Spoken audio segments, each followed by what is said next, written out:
I think that the problem isn't necessarily it's that the definition of pay to win is really subjective, right? Correct, and That it's not really defined. what I might consider pay to win might be some Rob's considering pay to save time. Yeah, And with how fickle and childish gamers can be, it's like anything that was like, oh well, he had that gun that I'll never afford, and so like, right. but a lot of times the gamers are just making excuses for why they suck, right? So like, it's like Right, exactly. That's a skill issue for sure.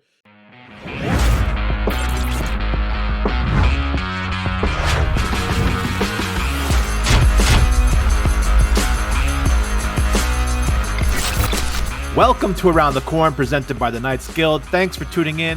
Please like and subscribe, because getting the likes and subscriptions is the best part of our day. If you want to hear us speculate wildly on something in-game, throw your questions in the comments, and next episode we'll pretend to know the answer. Follow us and the Knights Guild on X. You can learn a ton about the Knights Guild on Discord and the Guild website. All the links you need, as always, are in the description. I'm your host, Faux Hewers. I'm joined by the man who's never that far away from the grid, Eddy Z. How's it going, buddy? Yeah, man. Yeah, I actually have been playing a few off the grid matches here and there. It's It is exciting. an off the grid kind of week. So it's exciting times, man. Exciting times. I was glad to be back after the awesome Josh interviews. Again, hats off and thanks again to Founder Josh. Founder Josh. For giving us a chance to give him some hard questions here and there. So I hope everybody enjoyed it. You and I both gotten some feedback from the community that said that it was really refreshing getting to know this person, because we've all put a lot of trust in this team, and it's really helpful to know the people behind the project even better. So I've heard people say that. I know you have too. Yeah, exactly. Considering the fact that a lot of people, in this, wild west of crypto, we want to make sure that everybody invests in the right projects and the right people, but not just to know the people. These people are docs, but it's like, what, who are they? Exactly. What have they done to, deserve your crypto in funding to the project? Yep. So we're in a setting that you picked out again, as usual, Eddy. We're in Solace 3 today. Mm-hmm. I'm down way below. You're up way high. I don't know if I can see you up there. I'm gonna wave somewhere. I'm trying to see if I can see your little speck body. I don't see it. So I'm gonna try to find my way out of here. But what do you like about this setting here? This is like one that you picked out. Yeah, we wanted to highlight Crystal Falls. It's been a topic that I brought up. As you can see, you're down below, which is great. You can kind of scan the area. It's pretty nice and sort of secluded. It's got a lot of water. We do have, let's see. So there's a mine over to the north here. Yep. Up a trail. There's a waterfall behind me. It looks, I like these high low towns in Solace 3. It's kind of, it's interesting setup. Yeah, it makes it is a beautiful. I mean, Solace 3 is probably one of the more beautiful Solaces. But there is a challenge, obviously, in terms of actually traveling, getting in and out of certain areas. So I definitely want to touch base on how to do that with Crystal Falls. Now, Crystal Falls is on the which is, again, no, this is District 10 in Solace 3. We got Crystal Falls to the far right, on the far east, and we have north of that is Laurel Hill, and more center in Solace 3 to the west of that, of Laurel Hill, you'll find Ivy Creek. And right now I'm running up this trail, this windy trail up the side of this cliff here. Yeah, so we got, if I scan here, you can see all the land plots down below, kind of go through towards the west side of Crystal Falls. But yeah, you have that path that kind of goes along the cliff side that takes you out of it heading west. Mm-hmm. And again, I'll put a visual here just to kind of show the route. And also to the north, as you go north to that northern tip mine at the foot of the cliff, you'll also see that there is also a path that takes you to the east, coming outside of Crystal Falls. So those are two different paths that you can take to get out of Crystal Falls, because it is secluded. It is very isolated. So that's probably maybe a plus. There are two. The thing is that's one of, like, I feel like Crystal Falls can be separated into two different sections. So we have the inner part, which is down below in this like valley-ish area with the waterfalls and stuff. But then there's also the outside on the northeast side of Crystal Falls that has like its outside town. So I'm kind of curious as to how this particular town will develop over time, because there's that separation where 50% of the land plots are outside of the cliffs on top, and 50% are down below in this valley area that's secluded to everything else. Yeah, maybe become even moot though when you have like a jetpack and you can just like quickly jump from one to the other. But these are pretty tall cliffs. I wouldn't. I mean, I know some jetpacks are supposed to go like to the top of the map, but I don't think that's all of them. I don't think they're all going to be that powerful. Yeah, and consider the fact that the metro station for Crystal Falls is inside of the cliffed off area. So like you'd Mhm. have to get out to get to the outer section. So it's very interesting layout. A lot of pros, a lot of cons, right? Just in order to do that, I'm curious as to how that works in terms of if you have to like protect your town, how like if the outer part of that's like not as well protected with these cliff sides, how is it in terms of defending it from like these quantum monsters? And this is just all speculation, right? But it just Yeah, depends on how that all works. It'll be very interesting to see the chemistry between the inner and outer parts of Crystal Falls. There's also a farther south side, which I'll also show on the map as well as to like the route that you can take to get out of Crystal Falls from the south side heading west. But practically the other way that only other way south is leading into Canyon Views, which is a completely separate district. yeah. It didn't take me long to come find you. I'm almost where you are. I was pretty. Oh, Yeah, nice. I just found your Perfect. nameplate. So I want to use this as a chance to bring up some news of the week. I learned from Scott in the Knights Guild that we got a referral link coming out for the guild for the mints that are coming up. This is kind of crazy. So not only are they doing 20% buybacks for the Hmm. with the mints, but they're also doing these 20% referrals too. So if you buy your whatever you were going to buy anyways through these referrals for the Knights Guild, 20% goes back to the guild, 20% goes back in the buybacks. So it's really just like a no-brainer to use these links. We're going to definitely post the referral link in the description there. So I don't know, that's pretty exciting news, Eddie, don't you think? Yeah, it's pretty cool. I mean, I'm glad that they're ramping up these mints, honestly, and just in general. Yeah. Uh, it's just so much to come. I mean, and the fact that they're all going to be able to be utilized pretty soon, shortly right after they actually get mint. So that's very, very cool. I mean, you That's not can't. common in the space either. Like a Yeah, lot of times they're like, here's this NFT that you can use in like, 2 years. I know that was how we started here in Cornucopias, but now we're definitely at the stage where the things that are coming out are going to be used pretty quickly. I mean, yeah, considering what the let's see, the first ever mint was the bubble jet, and that came out in 2022. Early Say. 2022, I So think. it took Yeah. us like about a year and a half to get a utility for such an item, and then the land plots sort of a similar timeline. So like, I mean, But it yeah, just to shows have the instant, progress we're at that stage now, right? Like this yeah, is where the game is coming because the utility is coming. yeah, exactly. I mean, they also did that with this early pass thing, which I think is interesting. I hope no one's like, oh, you want to charge me to get in. I don't think that's what they're trying to do with that early pass thing. I mean, it's just seems to be like a way for them to make sure that they don't get overrun. They're like, okay, we'll make this. Everyone who has the NFTs, which is I would imagine almost 100% of the people in the community has access to the game. So, you know, Yeah, I think it's appropriate. I think it's needed. I think people definitely need to have some sort of easy in to the game.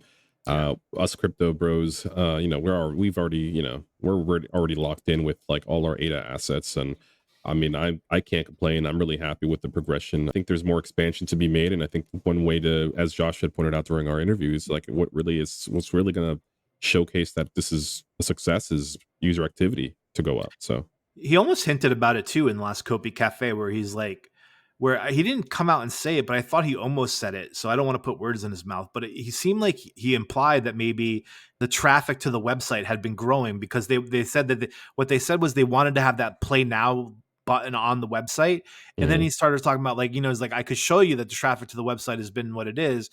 Yeah. And it'll happen once. I mean, again, once they have more out for the game, because right now it's pretty basic, right? So basically just a glorified walking simulator at the moment, but Yeah. it's gonna look amazing, and I can't It wait is to add more it's play. quite glorified though. It is one of the best walking simulators I've ever seen. Yeah, it's beautiful. I mean, I can't wait till they add even more sound effects. I mean, I hear little chirping birds. I think the Yeah. sound is gonna be great. If you had to bet how many weeks away do you think we are from the next build if you had to bet? Well, considering all the stuff that came out with COPI Cafe recently, I would hope that it comes out. If not next this, well, I guess it's going to be coming out Wednesday. It would probably be not this weekend, but the next weekend. Because when Yeah. is Halloween? Yeah, because they want to get the Halloween stuff in there too, right? So it's got to Yeah, be, yeah. And I think from just logic standpoint, they're going to want to do two more builds this year. So they they got to get this next one out and then one more before the end of the year, I would think. So like I don't know. I feel like it's imminent. Like I mean, it could be one of those things where this podcast comes out on Wednesday and then Thursday everyone's I like doesn't care about it because the new bill just came out. yeah. I mean, again, that's the plan, right? Anything can Yeah, that's the change, hope. right? Something, Yeah, even the mints could change because the mints are supposed to be happening. Uh, when's that? The 23rd, and which maybe is when yeah, this video comes out. maybe it all So, comes out together. They do the yeah. mints for the new bill, or maybe the week after. I don't know, but I just feel like it's close. All right. So I want to go ahead and jump off this cliff here.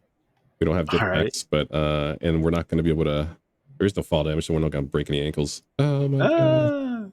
I feel like it's one of those clips where they drop like the anvil from high trying to hit like a car. You know the clips I'm talking about. That's what I just felt like then. I wanted to start off with Dapp Central because I think this is really interesting. So let's while we're running over there, I'm going to follow Yeah, you. We'll play this clip. yeah. I want to just check out the other half of the outer town of part of the town of Crystal Falls. So we're going to head up this path here. But yeah, Cool. go ahead and let's play that clip. Now, Rob, over to you about sort of the macro side of things, and then we'll jump back into Cornucopias and talk about your upcoming NFT sale and your brand new marketplace. Well, yeah, I mean, we obviously fly the flag for Web3, and I think Web3 gaming is definitely inevitable. But this has caught me a little bit off guard because I thought that the cheerleader would probably come from um, either an established brand, an IP, or maybe somebody like Apple or Nvidia or Epic themselves pushing forward. So for it to come from the inside out from a Web3 game is absolutely amazing. Those off the grid, they're a little bit ahead of us. They've raised 100 million. They've got 250 developers. They're 5 years into their project. But what they're doing is they're doing their marketing from a traditional point. So you've not really seen much of them, although I think they've had Dr. Disrespect that has been pushing it forward to behind the scenes. But now that they're ready, they've got their chain avalanche behind them. They're pushing in millions towards their marketing. They're putting money in themselves, and they're going the traditional route of throwing money at the influencers, which is exactly the right approach.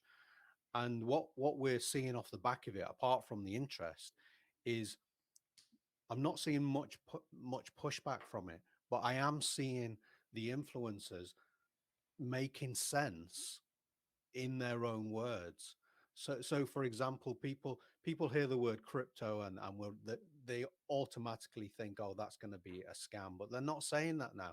They're saying, look, what they're doing is they're bringing just the equivalent of a Steam marketplace. So that's what they're doing. But you can go into that marketplace in Steam and you can see the history of the items, just like you can on the blockchain. The difference is the Steam marketplace is all centralized and it's held, whereas the blockchain, everything is open and transparent. So it's great to see and hear how the traditional Web2 streamers are making sense of Web3, and they instantly understand it. They understand the in-game currency, they understand the need for assets. Now they're pretty quickly getting up to speed with the fact that they own their assets and that they can trade them in a safe way, and it's built in. So yeah, this is a huge pivotal moment for off the grid, which is kind of like a Fortnite Call of Duty style genre, completely different to our game, although we will have elements of that. But the benefit of what they've done is will be seen by a lot of crypto games. And I think it offers an opportunity for builders like yourselves to see, okay, they're in our niche. They've figured out something that's worked. How can we sort of deconstruct that and take some of the key pieces that got them to where they are now, right? So I'm excited for that. But then number two, to see as well how long it takes traditional, gaming platforms like Steam to finally incorporate blockchain, right? Like at what level do they say, okay, hey, we can't fight this anymore. We also need to now incorporate blockchain and get people these freedoms when it comes to IP and ownership. Otherwise, we know that they're going to go into a decentralized marketplace where there is no permissions, there is no need to trust anybody, and you have access to all to everything there, and you actually own it all. So again, I think for me, I it's think the clear. pressure is there. The pressure's there for Steam. because Epic Games, they've already accepted this. They now accept NFT games, related games, and we're seeing that more and more people adding to the wish lists. And you know, not only Epic are on this journey early. Steam will respond to it, but all the other mainstream games like Grand Theft Auto, you know, Rockstar, they're looking. They absolutely are looking. They have been for years, and then this could be just what they want to get the feedback. And really low risk for them because somebody else is taking the risk. They're putting the you know the millions of dollars in there, and I think there'll be a really fast response to this, and whatever was holding them back, they'll be like, now's the time. It Really are literally, broken down so many barriers. It's brilliant what Off the Grid have done. There's so much that I love listening to Fareed, man. Fareed is so smart when he's talking. There's no one for my money that's like more equipped to talk just, you know, nuts and bolts of like blockchain in general. But I really like how he pointed out that Off the Grid is kind of doing heavy lifting, not only for Rockstar. I mean, Rob said that they're doing the heavy lifting for Rockstar, but they're also doing it for Cornucopias. I mean, first we need to point out that these two games are very different. They've come to exist in very different ways, as Rob pointed out. Off the Grid had over $100 million in VC funding. I believe Josh from Late Game Crypto in his video this week pointed out that Cornucopias had about 20 million and less than, I think, 5% was from VC funds.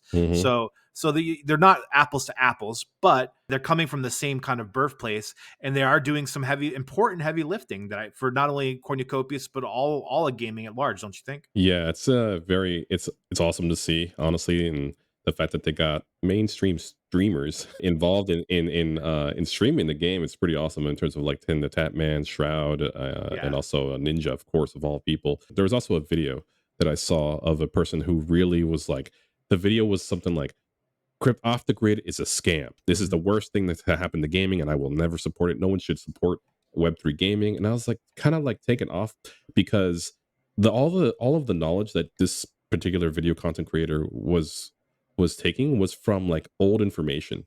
It was like as if he even brought up like the topic of it's in a day and age where, you know, yeah, we're all about, you know, the environment and how the world is like coming to, Oh, you know. no. He didn't. He brought up electricity usage. Don't tell me he brought it. He brought that up, and I was like, okay, this guy is like clearly back in like 2018, 2016 age of like, and I'm like, if and I wanted to comment, I did comment here and there, but not about that. I just can't stand that one. I mean, I'm so tired of that. Yeah, he lost credibility on that because he's definitely not he's not educated on the whole thing. And then I made my comments, and I was like, okay, well, and he replied back saying, if crypto is in a part of gaming, I will not play games then. And in my mind, I'm thinking to myself, Also, like, okay, first off, well, BS, but yeah, in my mind, I'm like thinking to myself, well, I guess he's going to be nerfed at some point because the whole world's going to be tokenized. Everything is going to be tokenized. So you better tell the president of BlackRock to not invest into Bitcoin then, because everything in terms of stocks, real estate, you know, voting, games, you know, you name it, everything is going to be tokenized. So at some point, you're gonna not want to do anything then. Apparently, if you don't want crypto, because crypto is just seen in a bad light because of all you know, stuff like with what's that one coin that went Luna, with Terra Luna. Like, I mean, with all that, and then with also like with Sam Bankman-Fried and all that. So it's like, it's very negative connotation that's been going around for the past few months, if not years. So the other thing that they're doing, which is incredibly fascinating from a marketing perspective, is that the chain is putting a lot of money into marketing the game via influencers. So some of the most famous influencers on the planet for shooters, Ninja, Shroud, are participating in this and being incentivized to play. And they're also being incentivized on the back end because they are going to be able to collect a portion of the trade as the trades happen for their skins. They'll be able to collect, in a sense, an ongoing rev share or a royalty. And so what's going to incentivize them to do for this is to continue to play. So back in the day when Apex Legends, you know Apex Legends? So when Apex launched, Ninja or Shroud, one of them, I always forget which one it was, was paid like $1 million to play the game for a week. After a week, he dropped off. And what happened was Apex had the biggest launch ever. It was surprise. It was, everyone's like, oh, this is so great. But it quickly fell off because all of the players saw that the streamers inauthentically were playing this game. They were just being paid to play. People saw through it. Yeah. People saw through it. And so what we as marketers and game makers and people who are working with influencers, we have to figure out ways to have them authentically stay engaged with the game so that players don't smell the bull. And so one of the ways that they are looking to do that, rumored, is by giving them a rev share off of the skins that are going to get traded long term. So they'll want to stay engaged and they'll want to continue to stream. So the marketing of Off the Grid is almost as interesting to follow too as the way that they're integrating, hiding blockchain and Web3. First off, Jen seems fantastic, like super knowledgeable. Oh yeah. Jen is awesome. I will say like that, her experience, like I was like, man, I'm probably gonna watch it again just because I was taken back again by her experience. And Jen, I just want to say you're awesome. I'm glad you're here. I'm glad you're consulting. The whole team, the whole advisors team seems really super knowledgeable. I'm definitely gonna be checking out the podcast for sure. You and I both started following it. Yeah. So, but again, hats off to Jen. Awesome. Yeah, and I kind of wondered this, like these big time streamers and influencers, because like I feel it from like crypto influencers when they're talking about a project. I can kind of feel that they're being paid, and I don't really believe it. I don't really buy their like this is the greatest project ever. You're gonna get rich, right? Like I'm like I think you're a little too excited about it. I had wondered about that, about people being able to see through it, because people are getting more savvy to the way marketing is being done. I think that it makes a lot of sense kind of doing the incentive where, Ninja gets probably some money up front, but at least I think ideally half the money that Ninja can make should be, on the revenues from his like specific assets, like that helps both the project and the creator, to stay engaged, to maybe even potentially make more than they thought they would. It's like when, an actor who takes less money, but takes like a percentage of the gross and ends up, making like $100 and something million, like Forrest Gump or whatever. There's all kinds of movies like that. I think that really opens up the opportunities for the game studio to make more money and people like Ninja to make more money. I really like this idea. And I'm sure Cornucopias is already making plans to have like Crow specific assets and actual but more importantly the gamers out there that they're talking to. One thing that we had from Josh's interview that I think is interesting, that Off the Grid, maybe because they have like a big war chest, went right after Ninja. They went one of the bigger ones. And what's I forget what the other guy's name was.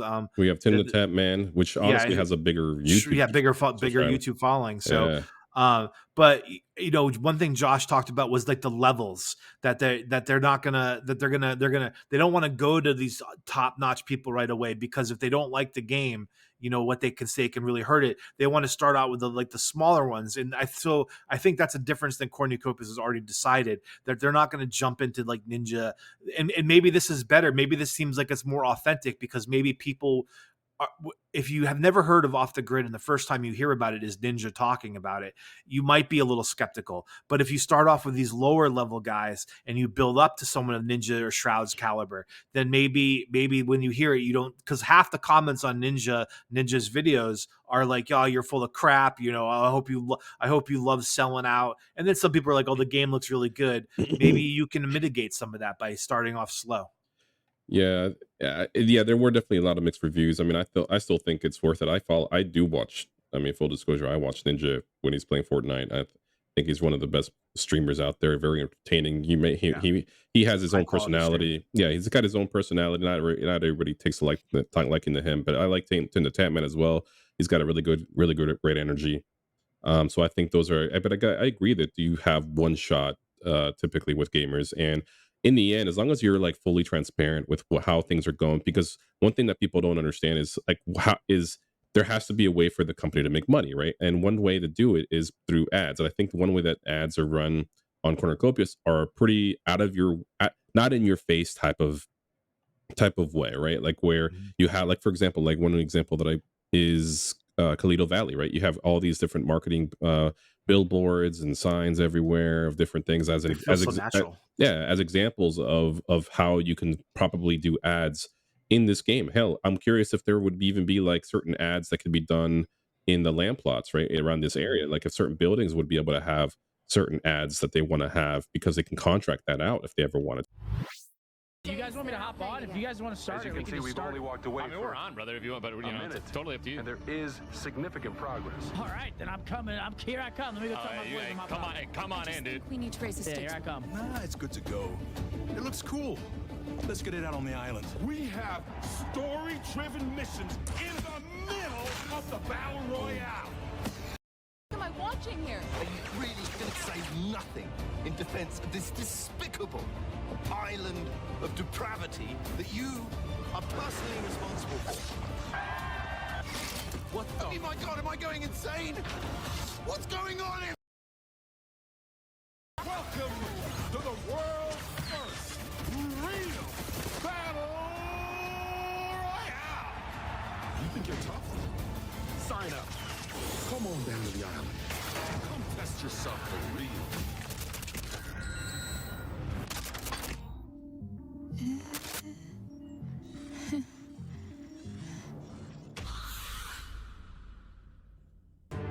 All right, let's show off the number one thing we've been waiting for.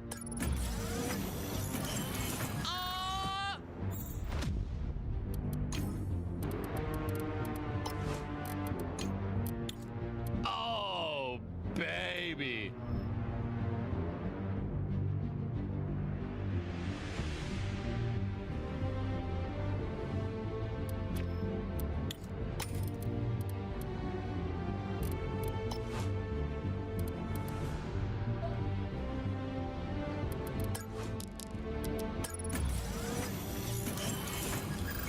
Tell me why this can, like, low-key. The exclusive ninja dance, baby. We call it the boogie down.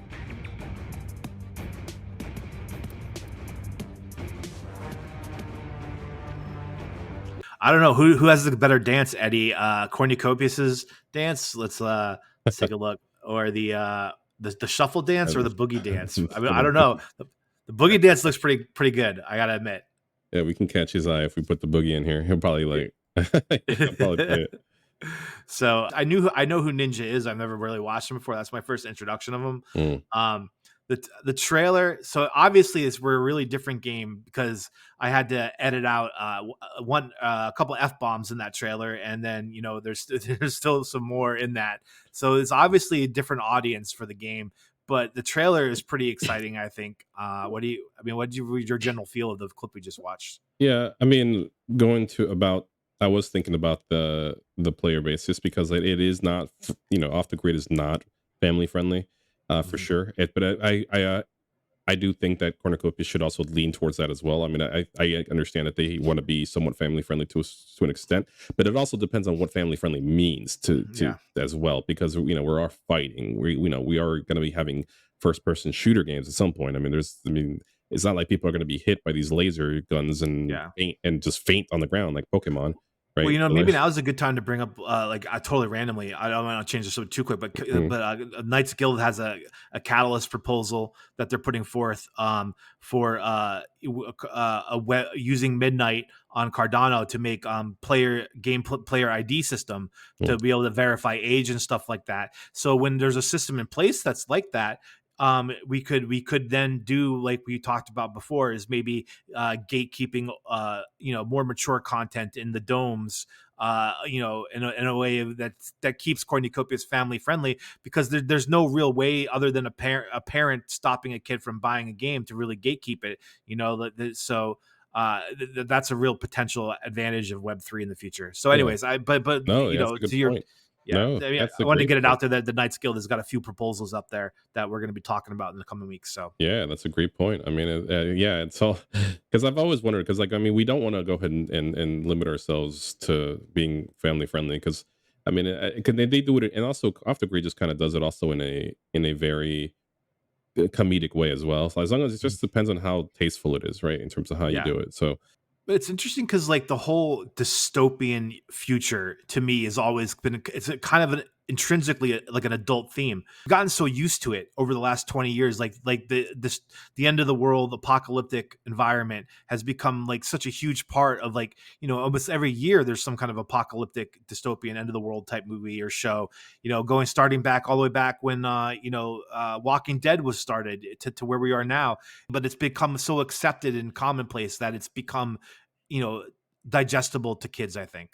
So yeah, and these days, I mean, kids get their hands on anything these days. I mean, whether you want, you know, whether you, I'm not a parent, but I'm pretty sure, like, I mean, I'm pretty sure I was exposed to a lot of things I wasn't supposed to be into at my age. But I I mean, remember I got a game called Leisure Suit Larry when I was a kid that I probably shouldn't have had. yeah, I mean, I had, you know, when I was like, I don't know, 9, 10, I was like, you know, into Grand Theft Auto, the old version, the top down view, and then as well, like I talked my mom into getting me like music that was like DMX, you know, like Yeah. yeah, it's just, I mean, it's My just first CD was The Chronic, Dr. Dre's The Chronic, that I was able to buy without when I was like 14 or 13. So Character, I believe, was what Whip said. I mean, this starts off sniping here. You know, it's probably really similar mechanics to what he's used to. I mean, a lot of games. This feels very like Counter-Strike to me. Very similar to what I've seen in Fortnite. Yeah, he's a very forward player. He likes to attack. He's not afraid to get into a gunfight. This particular part is just, he loves sniping. He's really good at sniping. Yeah. And look at the maneuverability in this. Yeah, So I hope that's what it's going to be similar to us with our jetpacks. I mean, that's an exciting mechanic. Nice. He just used the EMP. Yeah, so you can see through the walls. Yeah, Yep. He just seems like these guys have no idea he's right behind them. Yeah, he learned this game pretty quickly. Yeah. There's definitely a learning curve to this game, though. It's a fast pace. The only time that it's slow paced is definitely the running. There's been some people that saying the running when you're not using your abilities is kind of slow. I kind of agree with that. Yeah.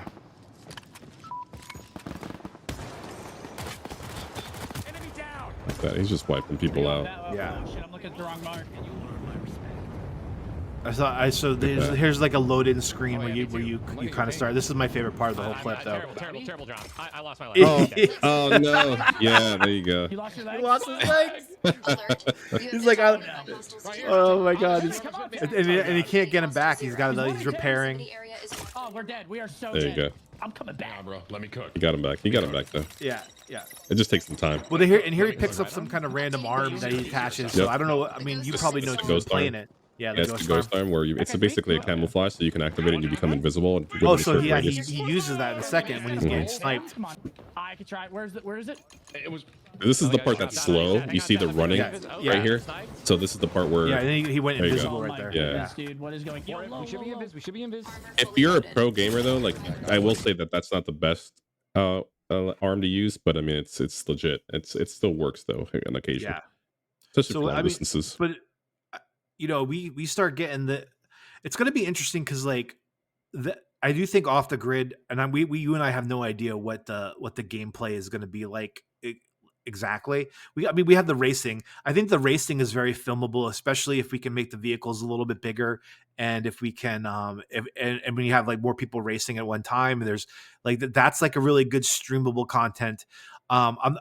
I wonder, like, you know, like maybe not so much streamable is like, you know, you collecting a bunch of resources and like crafting, but I wonder if they're thinking about that right now at this point in the development team about making sure that not only do they have good gameplay, but they have good streamable gameplay, because there are a lot of things that are fun to do but not fun to watch. So I wonder what, you know, how they're thinking about that at this point. Yeah, well, there's definitely going to be different categories of games because that's the beauty about this game is that there's going to be such a variety of genres. There's going to be the racing portion. There's going to be the crafting and building. There's going to be the first person, and then a lot of that's going to really come from the custom domes.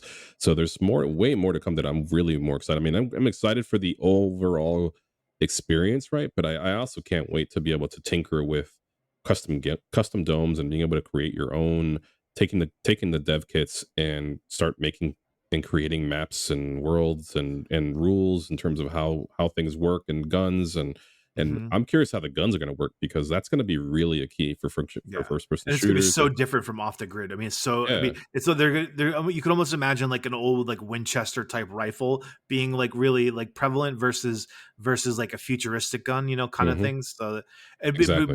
but to your point about the domes, what's going to be really interesting is when we do get this game in the hands of an influencer like of Shroud or Ninja's caliber, what and assuming at that point the domes are available to them, these types of people, Ninja are so immersed and Shroud is so immersed into like gaming culture and gaming community, what they could pull off with the dome might be something even better than what the dev team is capable of doing because they understand, you know, at a high level of what to Oh, build.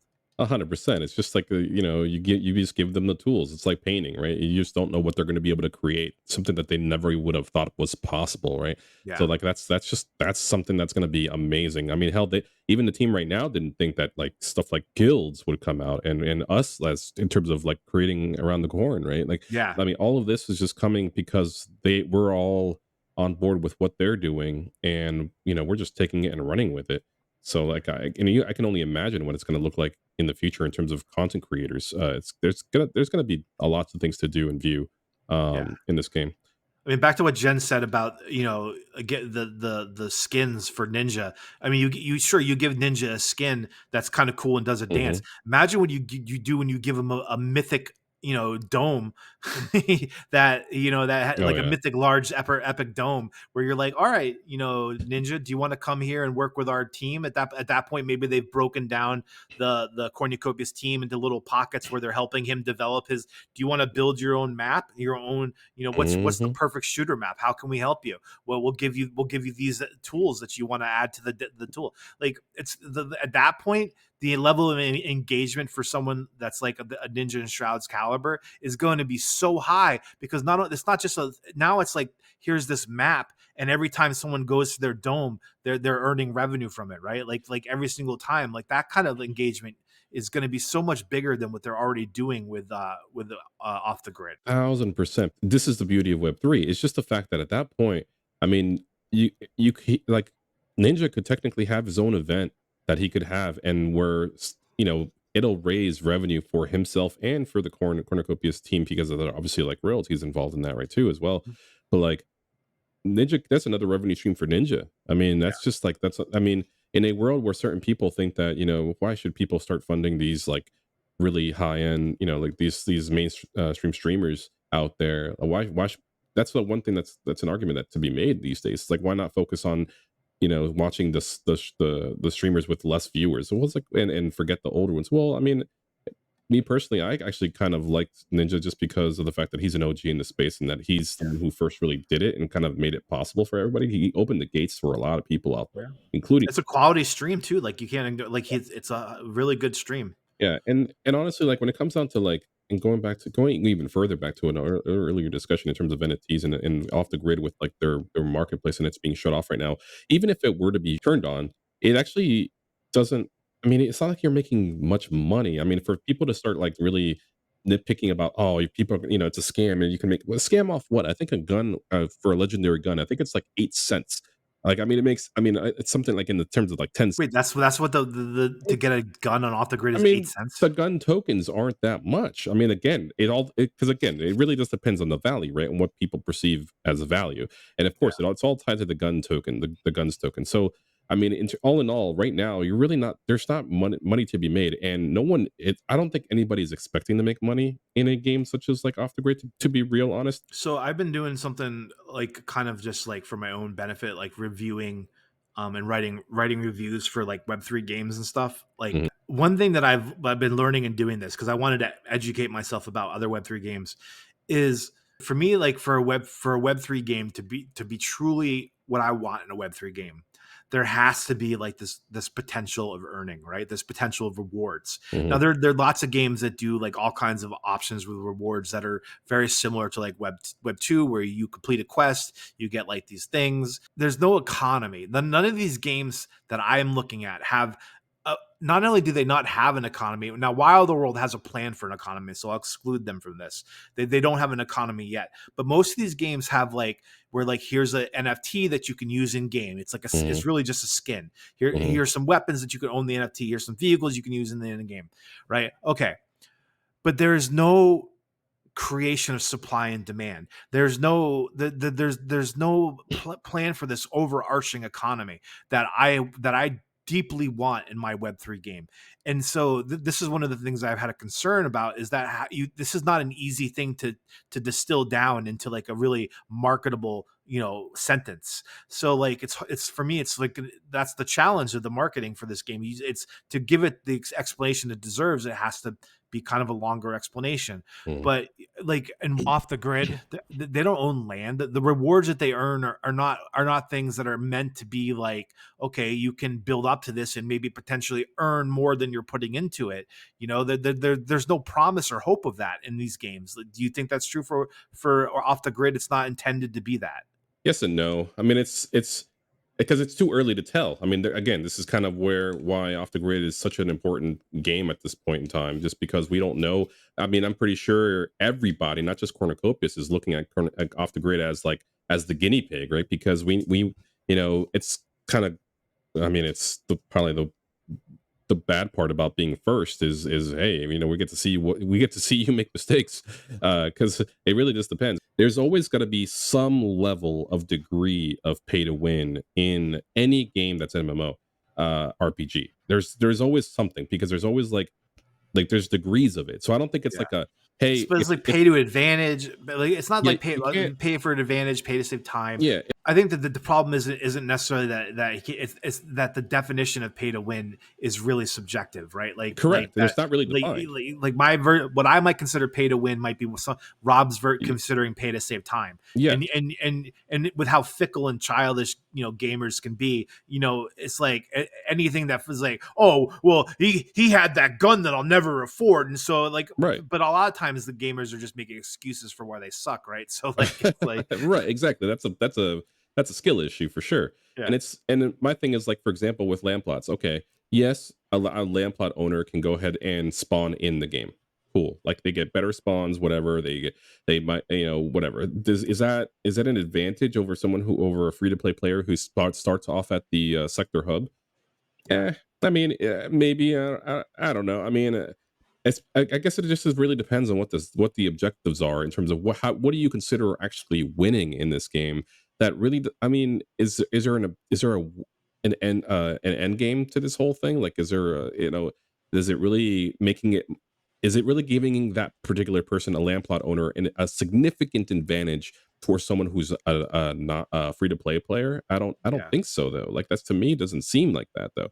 Maybe pay to win in a sense of, like, if you're thinking of, oh, they're winning because they're making more money. I was like, well, that's not really playing the game. That's just making money. I mean, right. That's paying to invest. Right. Yeah. Because at that point, you're technically an investor, right? You're talking about taking, or you're earning, and I don't know. It's just very, very interesting, the whole concept. So let me ask you this, because I haven't played Off the Grid yet, and you have. Yeah. If you think of Off the Grid reaches its fullest potential one day, that it is going to be like this like kind of immersive economy with like a bunch of different aspects, or is it really just is it like just Web3 Counter-Strike? Is it Web3? Is it Web3? Fortnite? Yeah, basically. Yeah. I mean, it's exactly that. I mean, the only thing about the difference between a centralized gaming studio to make a Web3, like a crypto version of their game, is censorship, in my opinion. Because if for some reason the government says stop that, it's gone. Like, that's it. It's gone. You can't say anything. That's it. It's gone. Yeah. Versus like Cornucopias has the advantage of the fact that hey, it could technically run forever because they have centralized file nodes with AWS in order to run the servers, but they also have the decentralized nodes as well. So the game will always run and it can be centralized. It's decentralized.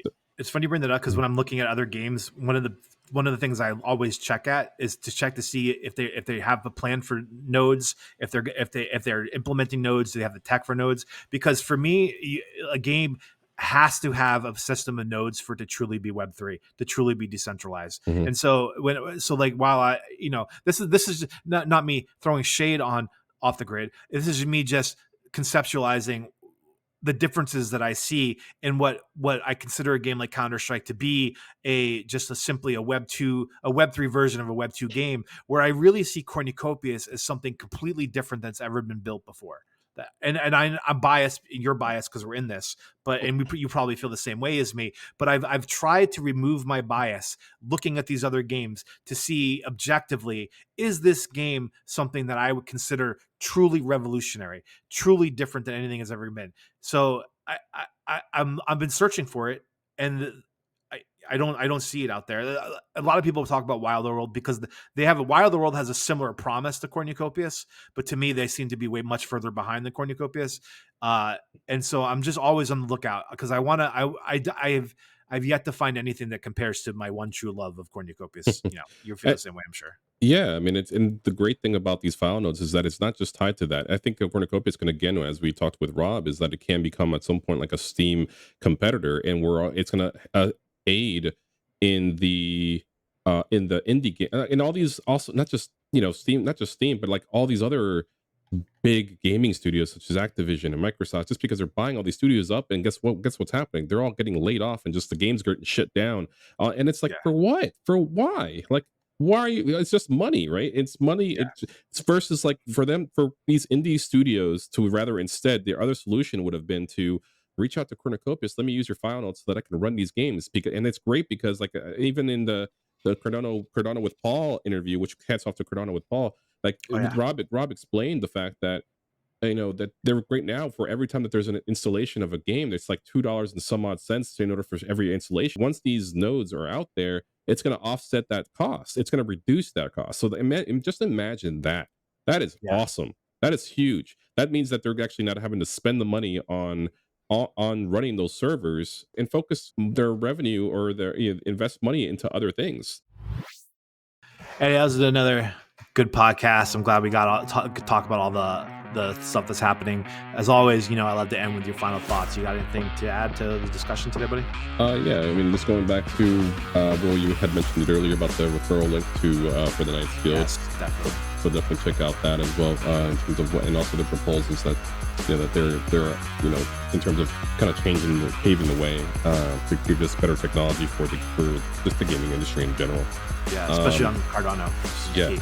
And also just the rewards are live. I mean, the fact that you can actually claim your rewards for everybody, and it's actually pretty seamless. So if you go in there, claim your rewards, even if you don't claim them, they do accumulate. So there's no rush into. I'll link Scruffy's video for the nodes rewards in the description for sure. Yeah, thanks Scruffy for making that video. It's very seamless. Very hats off to the team in general, just because the tech is just very smooth process. And then obviously the mint is, unless something comes up in the next few days, the mint is scheduled for the Wednesday the 23rd, which is when this video comes out. So I'm going to be minting for sure. It seems to be go ahead and watch this episode while you're minting. Yeah, exactly. We got the Grizzly backpack. We got the two Grizzly backpacks. I guess the brand is Cornucopias. We got the Junker Jet backpack by Randos. I think that's the brand, and we also got the Zero G Stratus jetpack, which is going to be sick. Yeah, it's going to be an awesome week, and again, it's going to be practically instant. I mean, if you think about it that way, the mint is on Wednesday. They claim that they're going to be practically instant usability on those mints. So I'm expecting the new build to come out on Friday. I think, I mean, it's got to be so soon. I can't wait. Yeah. Eddie and I thank the Knights Guild for letting us be a part of their amazing community. Make sure you follow them and us on X. Use the links in the description to join their Discord and find their website. Make sure you use that link that's going to be in this description and probably all over the Knights Guild's X page, so that you can, if you're going to mint, you can mint through that link and not only help yourself, but help the guild back too a little bit there. Thank you to Rob, Josh, David, and all the people working behind the scenes. Thanks for introducing us to Jen. Jen was amazing in that interview. We love meeting them. Thanks for doing that.